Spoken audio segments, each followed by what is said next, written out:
Hello guys, I was walking down to Asda this morning just to pick up a few groceries, and as I was walking through my street and walking down the Westway, I noticed that I was looking at the windows and I noticed all these rainbows that kids had drawn in that. I thought that was beautiful, and I was wondering. I know I'm a bit behind on things at times, but I don't have kids myself. It's like because you could obviously see they were drawn by kids, and it's like that's brilliant that the kids are doing that. And I thought about like a rainbow is like a sign of hope. It's like something good after a storm, something good coming after a hard time. And I think they're also doing it to encourage the NHS, and I think it's just to keep the kids happy and content as well. So I think it's beautiful. I'm all for it. I think it's great. Now, as as I was looking at these rainbows, yes, you know where I'm going. I I started to think about the origin of the rainbow and the Bible and where the rainbow came from. And actually, it came from the Book of Genesis, and I'd like to speak a little bit on that today. But unfortunately, this is a bit of a sad story, but nevertheless, it happened. So, and it was God's will, you know. I'm going to start off by reading from Genesis 6. I'll start off at verse 5. And I'm sorry if the reading's bad. This print is so small. It's hard for me. I don't have the best eyesight in the world. The Lord saw that the wickedness of man was great in the earth, and that every intent of the thoughts of his heart was only evil continually. And the Lord was sorry that he had made man on the earth, and he was grieved in his heart. So the Lord says, I will destroy man whom I have created from the face of the earth, both man and beast, creeping thing and birds of the air, for I am sorry that I have made them. But Noah found grace in the sight of the Lord, and everyone knows who Noah was. So the Lord looked down and he was sorry that he'd made man, because all he was seeing was pure evil, wickedness. They weren't acknowledging him. I mean, the thing is, God's gave free will. Okay, so you can do what you want, but you've got to remember God's got free will as well. So God will do what He wants. God could have made a robot and we could have all just been going about against our will, praising Jesus, just programmed to do it. No, we're not like that. That's why there's a psalm where He calls us gods in a sense, but He says you all die like men. Now we've got choice. We are mighty ones. We do have choice. We can either serve the Lord or we can reject Him. We can do what's right. We can do what's wrong.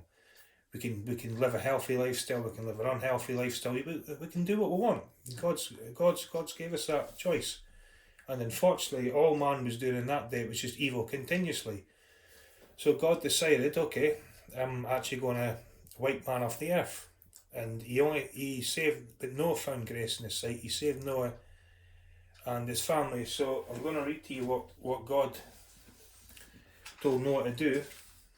It's just later on in the same chapter. I think it's 6:15. Yeah, I'll start at this is Genesis 6:14. Make yourself an ark of gopher wood. Make rooms in the ark and cover it inside and outside with pitch. Now, people look on the ark as like, you know how we see these pictures in children's books and stuff, and it's just funny, there's this little ark and that, and there's animals popping their head out and stuff. It's like, no, that's not what the ark was like. The ark was actually more like the Titanic. It was actually a ship.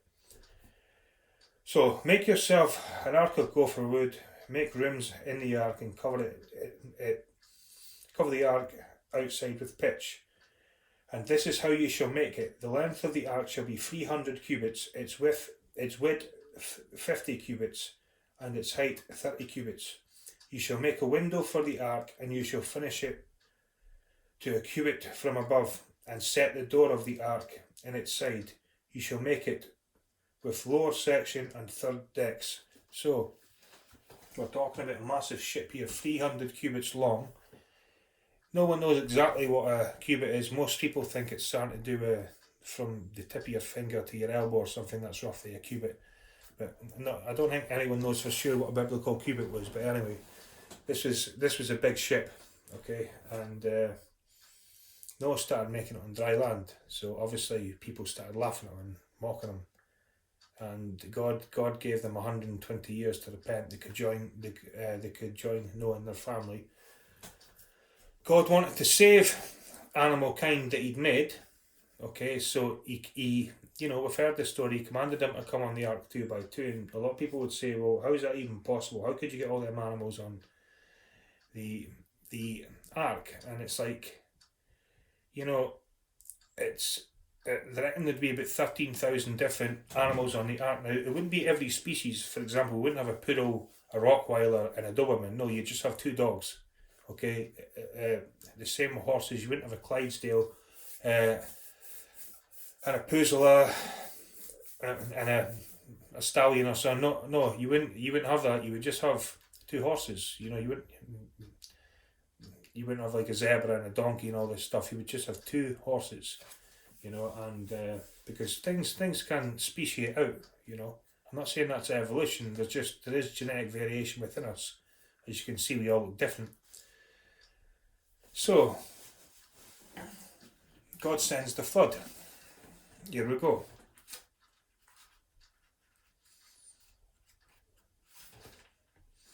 He sent the flood on the earth.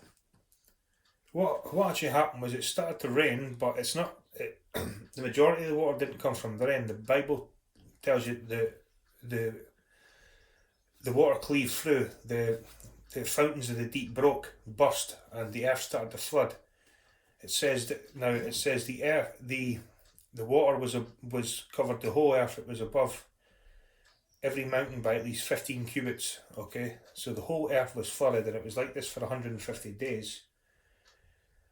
That's what it says in Genesis 7:24, and the waters prevailed on the earth 150 days. Noah's deliverance. This is Genesis verse 8. Then God remembered Noah and every living thing and all the animals that were in the ark. And God made a wind pass over the earth, and the waters subsided. The fountains of the deep and the windows of heaven were also stopped, and the rain from heaven was restrained. So God brought it to a halt. Says that's enough, and unfortunately, He chose to take out most of the world, But He kept the seed of man and He kept the seed of animals alive, because Noah was found righteous in his generation. That doesn't mean he was perfect, but I'm not going to go into why he was found perfect in his generations just now, because people just think I'm speaking from complete fantasy. So here comes the rainbow. Here comes where the rainbow comes in. Genesis 9. I'll start at verse 11. Thus I establish my covenant with you. Never again shall all flesh be cut off by the waters of the flood. Never again shall there be a flood to destroy the earth. And God says, this is the sign of the covenant which I make between me and you, and every living creature that is with you, for perpetual generations, meaning forever, as long as man's about. I shall set my rainbow in the cloud, and it shall be for the sign of the covenant between me and the earth. It shall be when I bring a cloud over the earth, that the rainbow shall be seen in the cloud, and I will remember my covenant which is between me and you and every living creature of all flesh. The waters shall never again become a flood to destroy all flesh. Now, there is absolutely unbelievably massive evidence on this earth that there's been a global flood. Scientists will acknowledge it in a way, but what they try and say is, oh no, there was just a local flood here at one time, and a local flood here at one time, and a local flood here at one time. And that's just complete lies. You know these little layers they've got. They're saying that each of these layers are like 10,000 years each, and you can go back millions of years and stuff. Then all of a sudden you've got a fully preserved tree trunk going through 20 million years of time, fully preserved. Now that's not the way it works. You've got most of the fossil record came from the flood. When look at you ever seen a dead bird or a dead rabbit or something lying about? I think one day there was a dead rabbit lying there one day on my way to work. I used to see it every morning, and it would decay every day. It would just break down and break down and break down until basically it was just like a few bones lying there. It withered away to nothing. Now, they're finding creatures in the earth that are fully preserved, meaning they've been buried straight away, they've been cemented, and they've been fully preserved. They've not had time to decay or rot, you know. And that's evidence that something catastrophic happened, and it buried them immediately. Okay, and that was actually the Great Flood, and you can Google this as well. We've all been. Nah, I don't want to go into that because I will get laughed at. But anyway, I'm getting laughed at anyway. But anyway, the rainbow is a beautiful thing, and it's I think it's symbolic of, well, the way the world's looking at it is it's symbolic of something good coming after the bad. So I think it's brilliant that they put the rainbow up, and it was the same in the Bible. God put his covenant there after disaster had happened, and he promised, look, I won't do that again. You know, that's just, man provoked him to that. Now, he's coming again, and he is going to sort the world out again, but he's promised that he's not going to do it by a great flood. So now we know the origin of the rainbow, but people might say, well, I thought that, well, what do you mean? There must have been rainbows before the flood. Well, no, there wasn't. It never rained before the flood. Just say, what you're talking about, how did the vegetation, the plants, the animal, the trees and that get watered? And the Bible tells you how, what used to happen. You know, it's in, might take a little bit of time, or did I write it down? I think it's in Genesis 2 somewhere. Yeah, Genesis 2, 5-6. Because the plants need water to live. Everything needs water.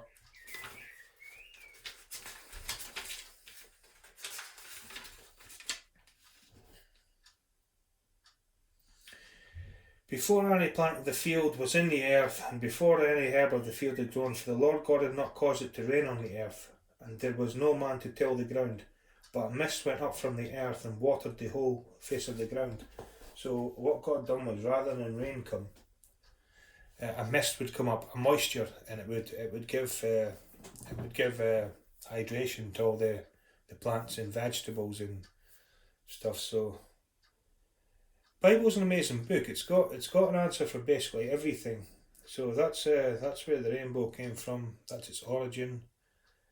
So know that every time you see a rainbow, you're looking at a covenant between God and you. And it's funny because God's got a thing with the number 7 in the Bible, and God's got a thing with numbers. There's something about God with numbers. He likes 7, 3, and 40, and 12. He uses these numbers so many times, and 7 is one that he uses. There's 7 colours in the rainbow, and the rainbow was I think it was his first covenant actually between the man and the earth, you know. So just next time you see a rainbow, okay, you just look and didn't just think that's light or flat, whatever you call it, refraction coming through clouds and all this stuff. No. Yeah, it is, but that's God that's doing that. That's God that's put that there, and it's for a sign and covenant for us. So it's a beautiful thing. So I would encourage, keep supporting NHS, and keep drawing pictures of rainbows and putting rainbows on your window, because the rainbow is a sign of hope, you know. And I was glad to see that this morning, and I'm sorry if I ranted on a little bit. And I know it's always about the Bible with me, but everything, I don't think there's a situation in life that the Bible doesn't deal with. So if anyone's ever got a problem or anything, and Google it, or go and speak to a pastor or something, there'll be an explanation, there'll be an answer in the Bible for it as to why it's happening. The Bible's just infallible, you know. And I would just come to the Lord, because we don't know when this is going to come back to normal, or even if this is going to come back to normal. And people might laugh at me, but I actually, when this was just a small thing in Wuhan, China, in Wuhan, China, and it hadn't broke out anywhere, God actually told me something, and I told a friend, and this friend has admitted to start with they thought I was a nutcase, but it's actually happened, you know, because it didn't come from me. So, anyway, that's over 15 minutes I spoke. God bless everyone and enjoy your day.